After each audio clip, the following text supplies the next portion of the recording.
There was a time when Nigerian politics revolved almost entirely around political godfathers, elite negotiations, northern consensus meetings, backroom alliances, and the deep pockets of a few powerful men.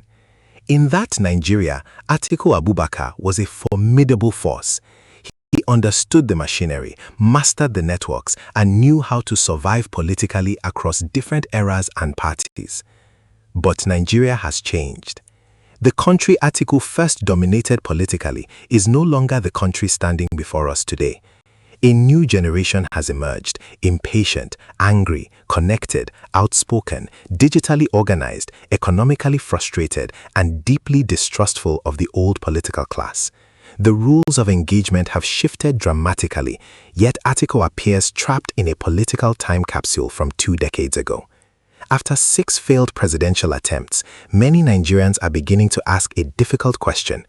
Is Atiku still running because he genuinely understands the direction of modern Nigerian politics, or because contesting elections has become a permanent personal routine?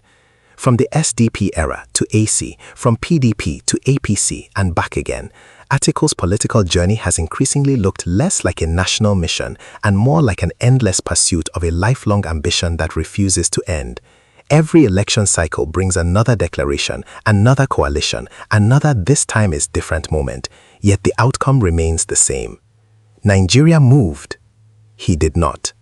The emergence of youth-driven political consciousness, especially since 2020, fundamentally altered the national conversation. Young Nigerians no longer vote simply because elders instruct them to. Ethnic and regional calculations alone no longer guarantee emotional loyalty. Social media shattered the monopoly of traditional political structures. The NSAS generation became politically aware, emotionally invested, and openly rebellious against recycled leadership. This was the warning sign many old politicians failed to read. The Nigerian youth are no longer asking merely for experience. They are asking questions about credibility, sacrifice, energy, innovation, transparency, and the future. They want leaders who reflect the anxieties of a collapsing economy, rising insecurity, unemployment, brain drain, and institutional decay. To many of them, Atiku represents continuity, not disruption, and that is the central contradiction of his political project.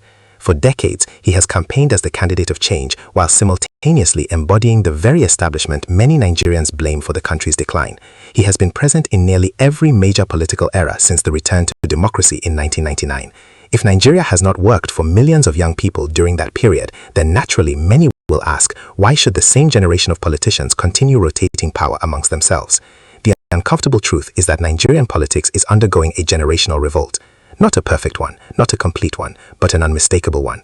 Young Nigerians increasingly want fresh faces, fresh energy, and fresh political thinking. Whether that desire succeeds electorally every time is secondary. The psychological break has already happened. The old formula of "wait your turn, it is my time, and I deserve it after decades in politics" no longer inspires the public the way it once did. That era is fading. Atiku's repeated presidential pursuits now risk creating the impression of a politician unable to recognize that history has moved beyond him.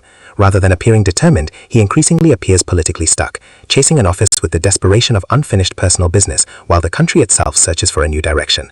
Perhaps the harshest reality is this: the youth uprising in Nigerian politics is not really about one politician, it is about the exhaustion of an entire political generation. And unless that generation understands what is happening beneath the surface, they may continue mistaking persistence for relevance.